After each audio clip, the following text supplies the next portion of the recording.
3/10 of a second down on Nigel Mansell's best as his main rival and his foe in the championship came onto the circuit.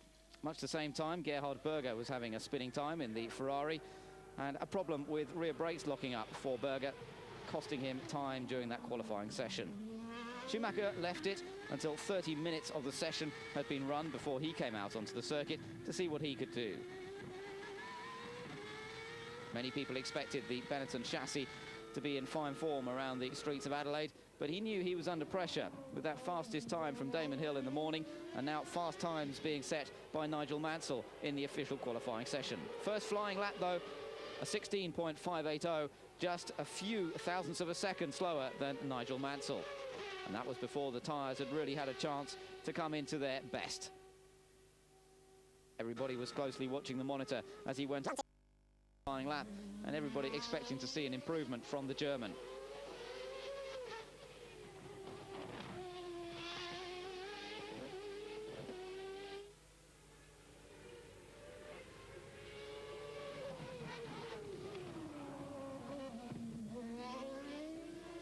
.512, the time to beat, set by Nigel Mansell, and Michael Schumacher able to pit that time with a 1 minute 16.197, the fastest time of the meeting so far.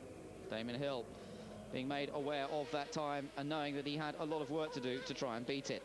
Mansell was still going round at this point, and he managed to improve on his times as well. But before he could manage that, he came round on Johnny Herbert. On board we see Johnny Herbert straight ahead, Mansell hitting the brakes quickly to spin in avoidance, and thankfully both of the Britons able to rejoin the qualifying session. Johnny Herbert having a slightly difficult time of it. He was only 9th fastest in the morning free practice and was finding his work cut out to get the Benetton balance to his liking around the street track. Schumacher was back out once again to try and improve on that time of Mansell's.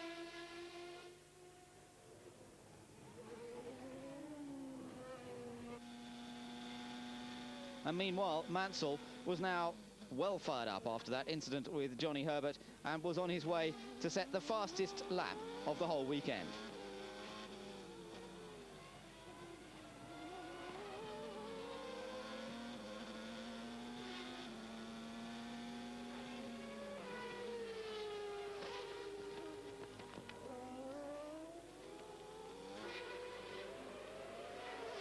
Narrowly pipping Michael Schumacher's time by just 18 thousandths of a second. Nigel Mansell, the 41-year-old Briton, taking the pole position, but at the same time, virtually Michael Schumacher, in his attempts to take that pole back away from the Williams team, just overstepping the mark for a change and going off in a big way against the tyre barrier. Down through the chicane, the car ran a little wide through the first part. He had to tighten his line through the second part. The back end got away from him, and he went hard into the tyre wall on the outside. Schumacher perhaps was beginning to feel the pressure. The Williams-Renault cars were certainly going very, very quickly indeed here in Adelaide, and Schumacher, for once, making a big mistake. The session was stopped with just around about a minute remaining, and the final qualifying times taken. The session not restarted with such a little time remaining. It would, in fact, prove to be the qualifying session that counted for Sunday's grid, with conditions to be very, very different in the second session. In the Tyrrell camp, Mark Blundell had qualified in 13th place. And we spoke to him after that first qualifying session to find out a little bit more about his year with Tyrrell and what's been happening, and also his prospects for next season as well. Overall, I think Tyrrell made a big step, and Yamaha, compared to last year. It's the worst year they ever had in the history of the team. So we've made a very good step. We're 6th in the constructors presently, but we still need to work more on reliability. And the team know this. It's cost us many, many points. But you can't expect everything to be overnight. So together now, we're going to work again, hopefully for next year. And I think there'll be another step forward for the team. Then you sign already for 95 with them? Not yet, no, we're talking about it. It may take a little while, but I very much would like to stay here because I think it's going to make a step forward again. And it'd be good for me to stay in the same team for 2 years running, because beforehand it's been very difficult to stay in the same team for more than one season. Financial and a few political circumstances have been put me out of that team. So hopefully Tyrrell will be the team for me again next year. What do you expect here in Adelaide? So far so good. The car's running very competitively, so I think it's possible to qualify in the top 10, and we've got to race for points. I mean, points is what the team need, and that's what we want.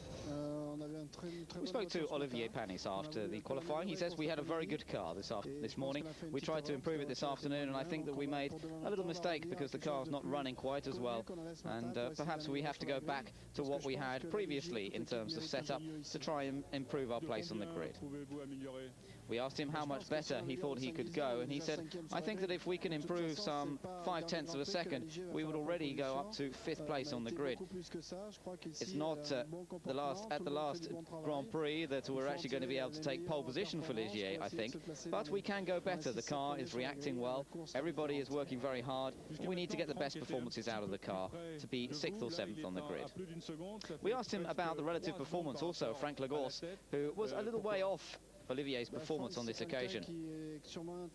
Frank, he says, is somewhat